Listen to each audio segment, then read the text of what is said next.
Welcome back to the Top Shelf Literary Editions. This is episode 52. I want to thank you once again for joining me. My name is Ernest Wyman III. I'm a Northern Ramapo filmmaker, artist, writer, and media educator. And we're taking a look at the books on Top Shelf. Let me get that right. We are taking a look at the books on... it's been a while since I do these. I film them in chunks, then I fall out of the habit of doing the intro. But as you know, we're taking a look at the top shelf of my book collection. I have a pre-selected book. I'll give you a short synopsis, a review if I've read it, and a reason why I got the edition. And today's book is Mario Puzo's The Godfather. This is called the original classic, and I think this was an anniversary printing.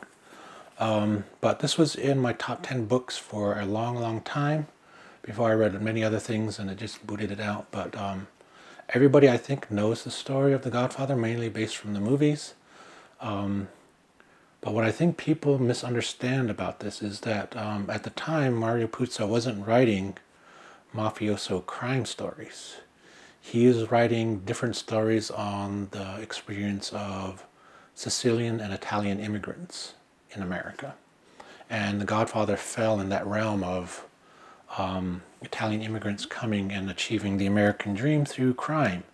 And the story of all these immigrants making their life in America in all these different avenues were what Puzo's prior novels were about. And this one just happened to take place in the realm of crime and the mafia. It is more of a family and immigrant story than it is a crime story, but unfortunately Puzo got pigeonholed after this became a bestseller, mainly due to the explicit scene that's contained wherein that happens at the wedding at the start between Sonny and a bridesmaid. If you've heard the folklore or the myth behind why this is such a big seller, this isn't so much about the life of the Godfather. It is, but it also speaks of his influence long after he's dead, or he has died in the book, and about how corruption takes hold in the son, while the noble intentions of the father go fade away. So it's basically a biography of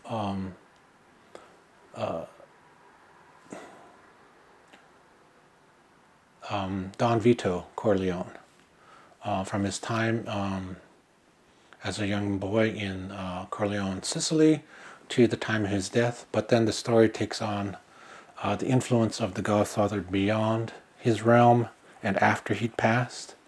So people sort of mistook this as a crime novel, and of course he wrote one official sequel called The Sicilian, which is bookended by the story of Michael Corleone in Sicily, but tells the story of Salvatore Giuliano.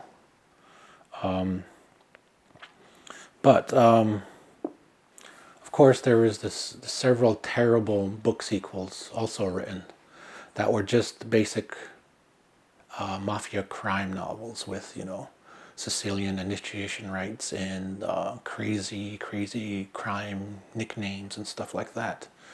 And the character assassination of Fredo in those sequels is just horrible. And I do not recommend those.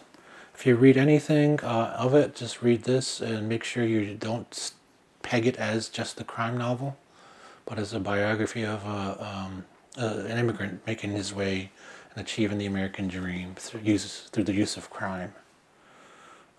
So Mario... I got this edition because I'm still a fan of the book, and it has taught me a lot about writing and structuring that I really liked. It's a very non-linear telling, believe it or not, and that's first and foremost what I learned from this book is how to keep your reader engaged in non-linear storytelling.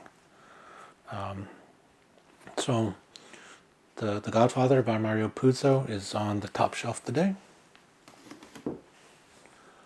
Sorry about the edit. My battery died in the middle of this. But thank you for joining me. I'll catch you next time.